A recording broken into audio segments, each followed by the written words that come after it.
बुलढाण्यात हृदयद्रावक घटना. अन्नातून विषबाधेमुळे 3 चिमुकल्यांचा मृत्यू. बुलढाणा तालुक्यातील धाड येथे अन्नातून विषबाधा झाल्याची एक अत्यंत हृदयद्रावक घटना समोर आली आहे. या दुर्दैवी घटनेत एकाच कुटुंबातील 3 चिमुकल्या बहीण भावांचा मृत्यू झाला असून आईसह एका मुलीची प्रकृती अत्यंत गंभीर आहे. वरण भात खाल्ल्यामुळे ही विषबाधा झाल्याचा प्राथमिक अंदाज वर्तवण्यात येत आहे. मिळालेल्या माहितीनुसार धाड येथील जामदार कुटुंबातील सदस्यांना परवापासून अचानक पोटदुखी, मळमळ आणि उलट्यांचा त्रास सुरू झाला. घरातील अन्नातून ही विषबाधा झाल्याचे समजते. सुरुवातीला घरगुती उपचार केल्यानंतर प्रकृती खालावल्याने त्यांना तातडीने रुग्णालयात हलवण्यात आले.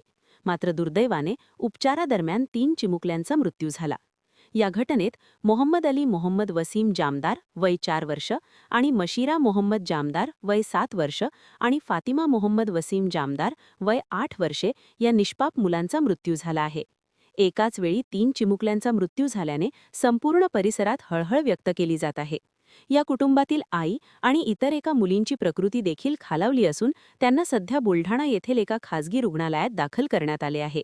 या दोघांची प्रकृती सध्या अत्यवस्थ असून त्यांच्यावर तज्ज्ञ डॉक्टरांच्या देखरेखीखाली उपचार सुरू आहेत. जामदार कुटुंबाने परवा जेवणात वरण भात खाल्ला होता.